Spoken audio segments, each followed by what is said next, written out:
Railway നമ്മുടെ രാജ്യത്തിലെ മർമ്മപ്രധാനമായ പൊതുമേഖലാ സ്ഥാപനമാണ്.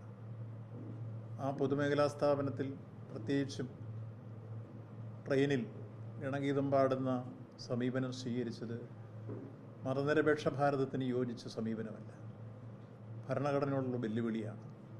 സ്വാതന്ത്ര്യാനന്തര ഭാരതം മുന്നോട്ട് വച്ചിരിക്കുന്ന ഭരണഘടനാ ശില്പികൾ വിഭാവനം ചെയ്ത പരിപാവനമായ ഭരണഘടന മതനിരപേക്ഷ ജനാധിപത്യ സ്ഥിതിസമത്വ സോഷ്യലിസ്റ്റ് ഭരണകൂടം എന്ന സങ്കല്പമാണ്.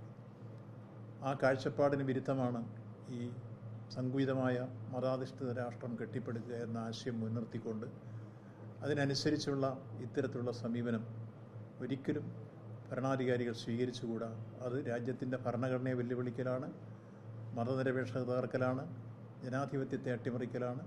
അതുകൊണ്ട് തന്നെ ഇത് അങ്ങേയറ്റം അപലനീയമാണ്.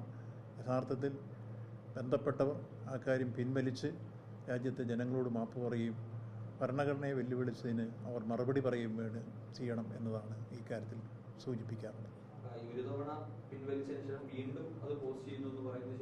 നിശ്ചയമായും ഒരു വെല്ലുവിളിയാണ്, രാജ്യത്തെ ജനങ്ങളോടുള്ള ഒരു വെല്ലുവിളി തന്നെയാണ്. ഒരിക്കലും ചെയ്തുകൂടാ. ഭരണഘടനയോടുള്ള വെല്ലുവിളിയാണ്, ഭരണഘടനയെ അപമാനിക്കലാണ്. ഒരു മതനിരപേക്ഷ ഭാരതത്തിൽ ഒരിക്കലും അത് ചെയ്തുകൂടാത്തതാണ്. നമ്മളിപ്പോൾ നാളെ കേരളത്തിൽ സംസ്ഥാന ഗവൺമെൻറ് KSRTCയിലെല്ലാം വിപ്ലവഗാനം രാവിലെ തുടങ്ങിയിട്ട് സ്റ്റാർട്ട് ചെയ്യാവുള്ളതെന്ന് പറഞ്ഞാൽ എന്തായിരിക്കും സ്ഥിതി? അങ്ങനെ ചെയ്യാവോ? പാടില്ല.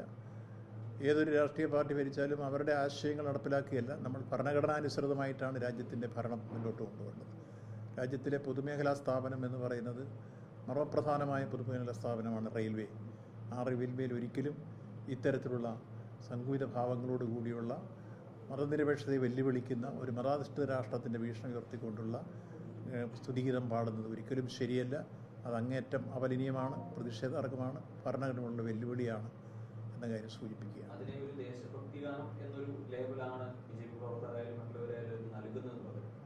നിശ്ചയമായും അത് ദേശഭക്തി ഗാനമല്ല അതിലടങ്ങിയിരിക്കുന്നത്.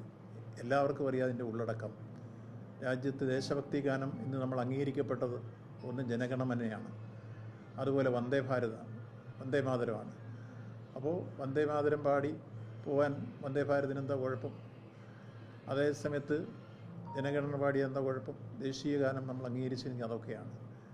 ഈ ഗാനം ഒരിക്കലും ദേശീയ ഗാനമായി അംഗീകരിച്ചിട്ടില്ലെന്ന് മാത്രമല്ല, അതിൻ്റെ ഉള്ളടക്കം ഒരു മതാധിഷ്ഠിത ആശയം മുന്നോട്ട് വയ്ക്കുന്ന RSS ഉയർത്തുന്ന അജണ്ട തന്നെയാണ്. അതൊരിക്കലും രാജ്യത്തിൻ്റെ ഭരണഘടന അനുവദിക്കുന്ന കാര്യമല്ല, ഭരണഘടനയുള്ള വെല്ലുവിളി തന്നെയാണ് എന്ന കാര്യം ഗൗരവപൂർവ്വം ജനങ്ങൾ കാണുന്നു. രണ്ടാമത് വീണ്ടും കൊടുത്തിരിക്കുന്നത് ജനങ്ങളോടുള്ള വലിയ വെല്ലുവിളിയായിട്ട് തന്നെ കാണുന്നു.